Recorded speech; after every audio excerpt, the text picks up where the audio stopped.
Hey there, Dave Paulides, Can-Am Missing Project, copyrighted edition for our video page. And back in the silo again. Windy outside, too windy to film. Too many people would complain about the sound, so back in the silo. It's been an interesting week.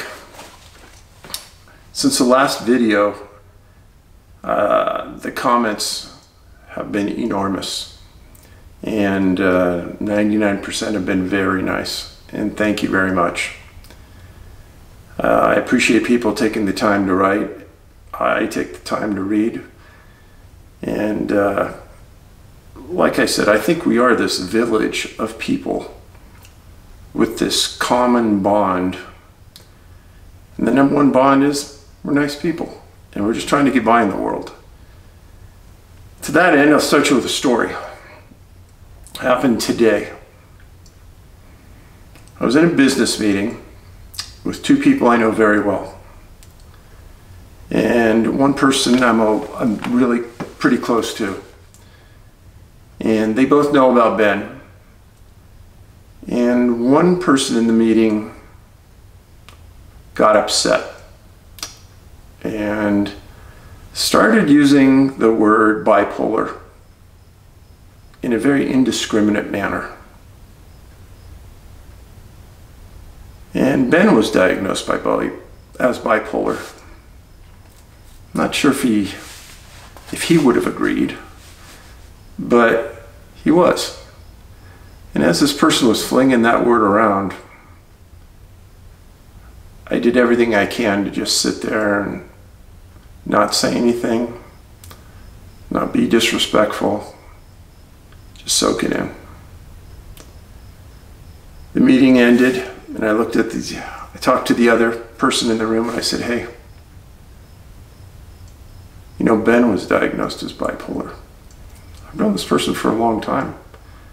He said, Dave, my mom is bipolar. Wow, I never knew. I took a 12-week class put on by NAMI, N-A-M-I. It's for families. They have classes for people who are bipolar, who suffer from mental illness, who are depressed. They're a phenomenal organization. And for families, it's how to deal with family members who are bipolar. And they tell you about their history. They tell you that they have the highest rate of suicide of any mental illness. So when I was in this room and this individual was flinging that word around indiscriminately, two of us on the other side were really taken aback by it. At the end of the meeting, the other person said, Dave, I'm going to call them. I'm going to call them out on this. This isn't right. I said, nah. It's pretty emotional. It was emotional because people are not sensitive enough to understand that there's others out there that are hurting in a real way. And I know that this other guy I'm with, he's dealt with it his whole life with his mom. I can't even imagine that. So I would tell you, use your words cautiously and have respect. And if you get so angry with somebody, just walk away. Don't talk. So that was my story for today. I was pretty hurt for a long time. Didn't tell anybody.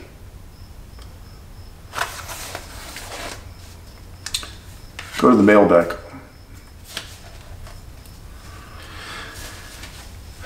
Dave, just a quick note to endorse your efforts regarding the use of personal locator beacons, along with a suggestion that might make them a little more appealing to millennials.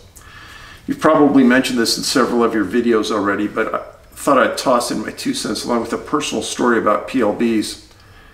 I encourage both my sons to purchase PLBs for their jobs as commercial fishermen in Alaska. However, they both seemed a bit reluctant until they realized that they could use them, in this case, a certain unit, for texting with their friends whenever they were working on the boat outside of cell range. In other words, their need for constant connectivity played a role in convincing them to buy one for themselves, and hopefully this fact may convince other young people to do the same, whether they're working on the water or hiking in the mountains. And the reason you can do this is it's off of a satellite, it's not cell phone. So the companies that do offer the texting option, there's a monthly fee. That's why I don't have it. I don't need it. But if you wanted to, you could do it. PLBs work. I was a Coast Guard aviator in Alaska for 15 of my 20-year career in that service. As such, I was involved with hundreds of cases in which the use of PLBs for people, ELTs for plane, and EPIRBs for boats were instrumental in determining the successful outcomes of many emergency situations involving mariners, fishermen, pilots, hunters, hikers, researchers, etc. Due to short survival times in Alaska caused by cold water, cold weather, and/or remote inaccessible locations. So it was certainly unexpected that my oldest son would actually use the SOS feature in his PLB for the first time in the Gulf of Mexico instead of the Gulf of Alaska or the Bering Sea. He was visiting us in Florida 2 years ago and took a temporary deckhand job aboard a shrimper in the Gulf of Mexico in order to make a little extra money between commercial fishing seasons in Alaska. After 2 days underway, his boat was returning for repairs when it collided with another shrimp boat at about 3 in the morning. My son was in the galley at the time and was thrown forward into the bulkhead near his bunk where he kept his PLB on a hook. He immediately activated the SOS feature and then went topside to help injured shipmates and assess the damage. For my part of the story, I got a call from this company's operations center shortly after 3 a.m. and they were told me about the SOS activation, along with assurances that they were texting with my son and that they had already alerted the Coast Guard with the boat's position and nature of distress, and that they would keep me informed of any progress since I was the designated emergency contact for my son. In the end, everyone aboard my son's boat was injured, but they were all eventually rescued and taken ashore by the Coast Guard for medical treatment. I will add that my son also tossed the boat's EPIRB into the water after going topside, and we later found out that the Coast Guard received the SOS notification from the operations center at about the same time they got the EPIRB. The difference in this? My son was texting with the operations center through his PLB shortly after he activated this feature, and the operations center then passed this information to the Coast Guard. In contrast, the boat's EPIRB transmitted its programmed information to the Coast Guard, but no other information such as condition of the crew, etc. And as any mariner already knows, other vessels in the area were also contacting the Coast Guard via radio as this situation unfolded while simultaneously providing on-scene assistance until the Coast Guard arrived. I'll wrap this up by saying that I truly appreciate your efforts in educating the world about personal safety through your books, videos, seminars, presentations, and endorsements of potential life-saving equipment like the PLBs. This is good and admirable work. Best wishes in the future, and thanks again. Commander, U.S. Coast Guard, retired. Thank you. And that's a big part of why I do this. People out there, I can't tell you how many times people have said, I never even heard of a personal locator beacon, and how that could save your life. So thanks for that note. Next mail. Dear David, keeping this short, but wanted to give you a shout out to your last video I watched today. I'm a mom and my heart breaks for you and your family. My husband of 7 years passed in 2012 after a year battle with ultra-rare cancer. I had 2 small kids to carry on with and it helped tremendously. However, I was quite prepared for what has happened since. I wasn't quite prepared. In my dream state, I have not only encountered my late husband several times, but have had the privilege of being able to sit with him in his realm. He showed me people that had just passed away in some kind of acclimation area surrounded by their loved ones, dogs, cats, and anything that reminded them of their earthly realms. After sitting and watching this for a while, he showed me several earth-like institutions like churches, schools, parks, but it was all on such a different level of vibration that I cannot put it in words. Even though 9 years have passed, my kids can tell when Daddy is sending messages, and I get the occasional clairaudient or visual message as well. There is life after death, for in death we only shed our meat suit. That's what I call our bodies after they hold our spirits. I know this is hard for religious people to hear, but there is no hell. There is a place that reflects the vibration of your soul based on the life lived. What that may be like is up to each of us. Suicide is only frowned upon and will never negate any souls from re-entering what we call heaven. They must have to redo the lessons missed, or maybe this was the lesson after all. My apologies if this was too much. I speak from love and the truth I have come to know since my husband passed. Much love to you and your family. Even knowing this, our human hearts will hurt until the day we are reunited. I have no doubt on that. I have no doubt that our hearts will hurt forever. This is called Jacob's Dream at Bethel. Jacob left Beersheba and set out to Haran. When he reached a certain place, he stopped for the night because the sun had set. Taking on the stones there, he put it under his head and lay down to sleep. He had a dream in which he saw a stairway resting on earth, with its top reaching to heaven, and the angels of God were ascending and descending on it. There above it stood the Lord, and he said, I am the Lord, the God of your father Abraham and the God of Isaac. I will give you and your descendants the land on which you are lying. Your descendants will be like the dust on the earth, and you will spread out to the west and to the east and to the north and to the south. All peoples on earth will be blessed through you and your offspring. Am I with you and will watch over you wherever you go? And I will bring you back to this land. I will not leave until you have done what I have promised you. When Jacob awoke from his sleep, he thought, surely the Lord is in this place, and I was not aware of it. He was afraid and said, how awesome is this place? This is none other than the house of God. This is the gate of heaven. It was sent to me, and the title of that was Jacob's Dream at Bethel. And this person said, well, Dave, this is the Bible's proof that there are portals. And I read that like 3 times in 3 days, deciding whether I was going to read it to you. And I said, yeah, I will. I think it was pretty apropos. Now, some of you are very much into the Lord and church. Some of you are very against the church. I understand both sides. And I think we need to have patience and understanding from both sides to make it work. There was a time in life when I was young, I was raised in the Mormon church. I was a Latter-day Saint. And I was baptized. And it was a good upbringing because they focused on family, and the importance was a strong family life and athletics. So I played basketball and baseball all the way through high school. And what's in every Latter-day Saint church? A full court basketball court. And I played on the church team for years. And I met a lot of great people. Went through their Boy Scout program, and it was good for me. And then I was 18 and I went to UC Berkeley. Everything fell apart. But needless to say, I look back on my years with the Mormons very well. They're some of the nicest people I've ever met. They care about each other greatly, and they take care of each other greatly. I admire them a lot. So, but anyhow, that's how I was raised. Back to the mailbag. David, I've been in the search operations manager for 2 of the cases you have mentioned previously, Sam Sayers and Rachel Lakaduck. I was just recently, 2 weeks ago, elected as a search and rescue manager for the Simon Seth family. All 3 cases are vanished without a trace. Rachel and Tom's point last seen is only 100 meters apart at best. These cases do meet your profile, and I do not believe Tom was caught in an avalanche.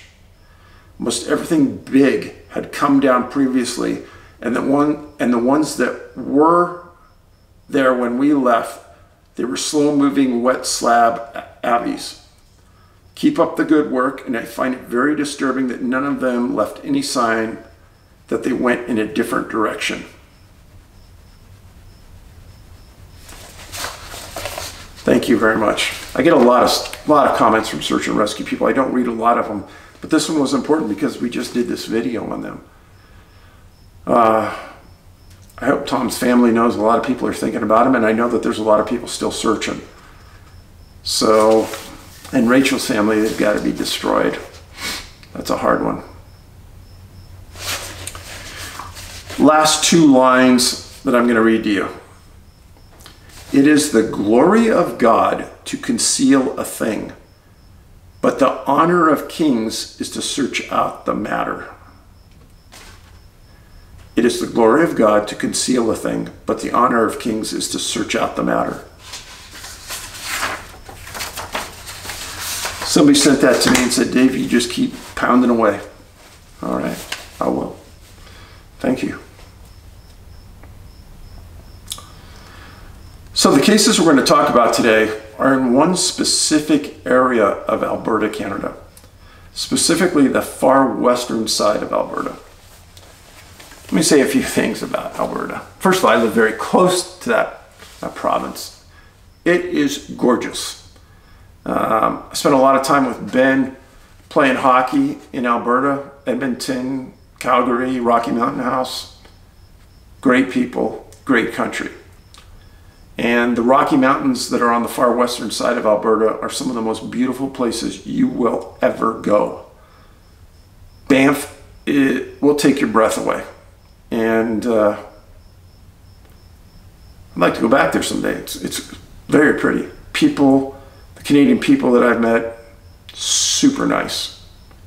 And I've enjoyed every minute I've been in Canada. Like I've told you before, I worked for a Canadian company for almost 3 years. And they were based out of British Columbia. Great group of guys. Loved them.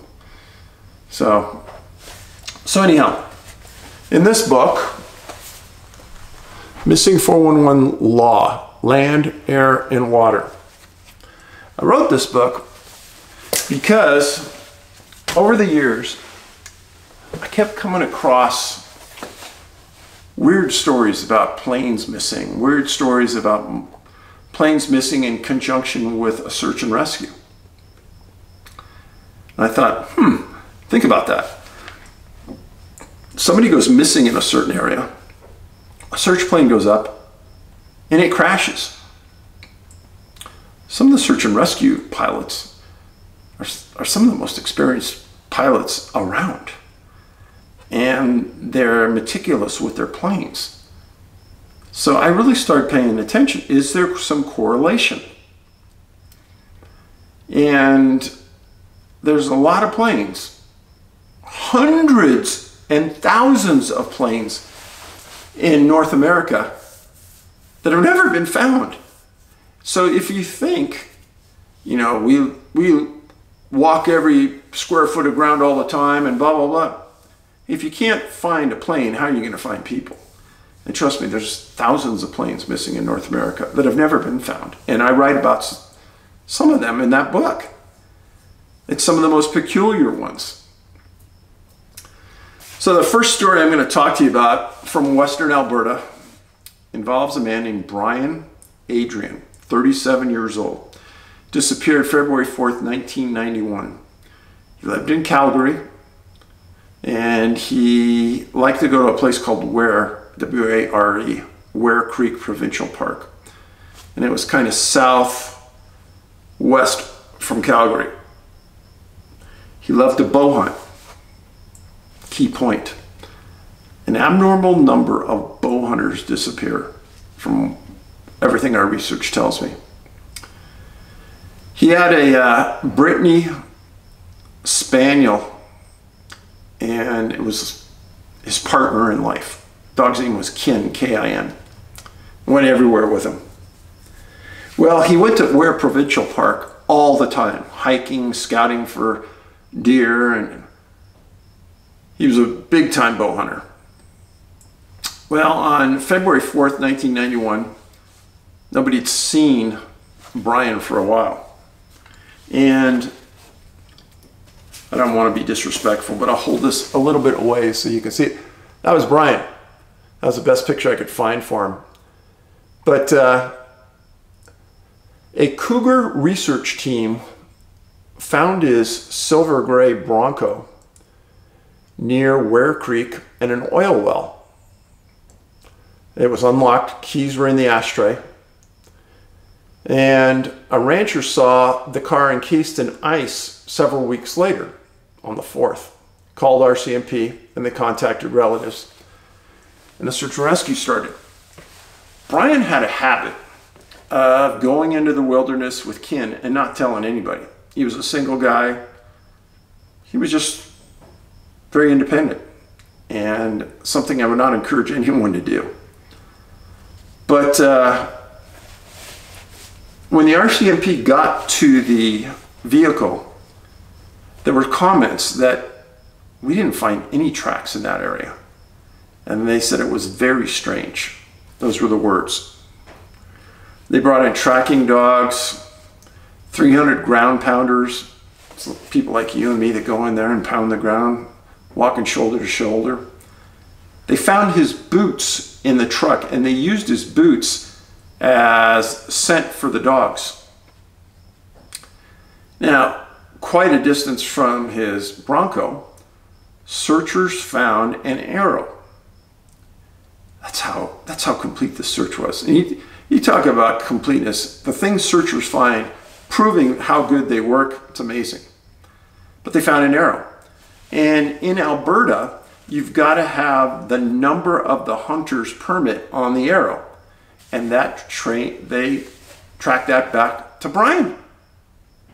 Now, he wasn't hunting because it wasn't hunting season, so that was from one of the other occasions that he had gone to this Ware Creek area. Amazing. It's a series of rolling hills before the big Rockies start. And nobody could figure out why they didn't find him, and they thought it was odd. Very odd. But there was a lot of water in the area. It was right next to a creek. This is in a cluster zone of missing people. He was with his dog, and that would be canine point number 1. Canine point number 2, dogs couldn't pick up a scent. And he was a bow and arrow hunter. Now, was he missing boots, or were those a second set of boots? I don't know. But a couple days after the search started, in southern Calgary, someone found his dog Kin. I stated before that dogs are just super loyal creatures. And I have known dogs to lay there and die with a master if they're trapped in the woods. That's how loyal some are. Others will run off if I believe the victim isn't there. Now, Ken and Brian were super, super close. What happened to Brian? Adrian? I don't know. It's a good mystery. So, next case, a little more recent.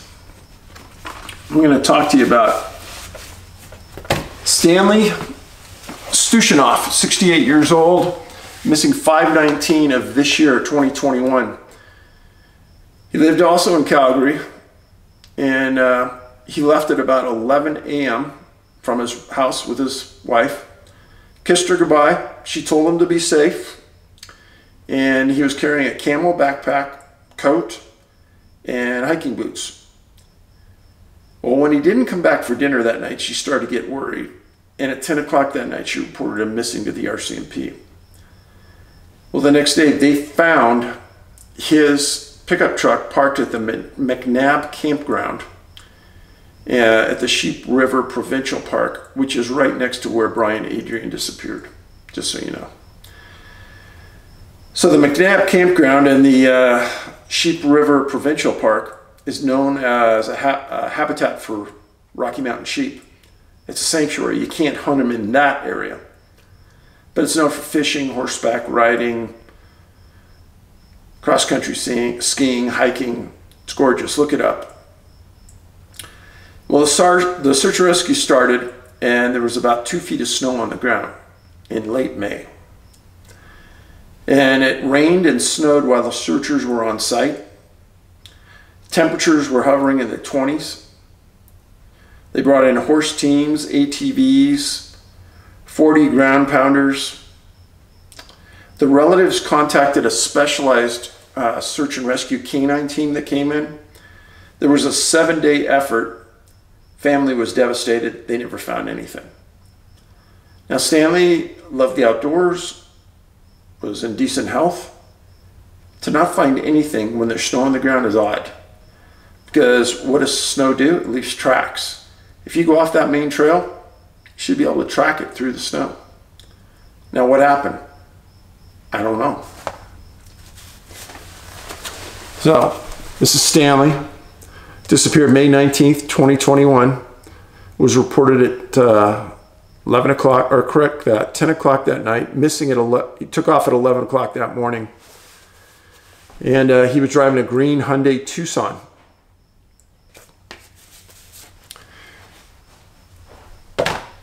Now, let me show you this map.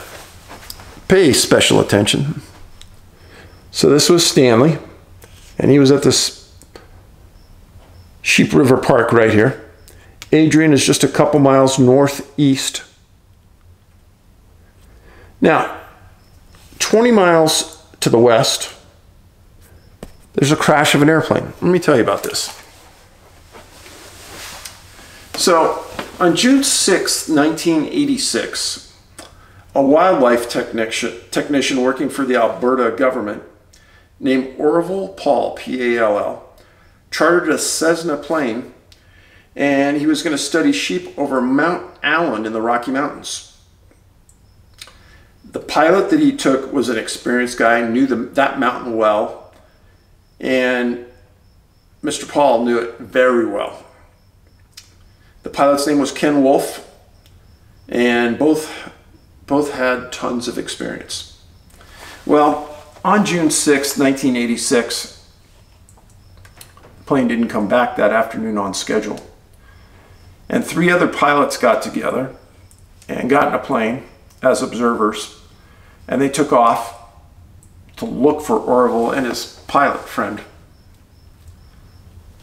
And they didn't return either. So the pilots in the plane find Paul, the first plane that left, on June 9th, crashed into Mount Lougheed, L-O-U-T-H-P-E-E-D. That was crash number 1.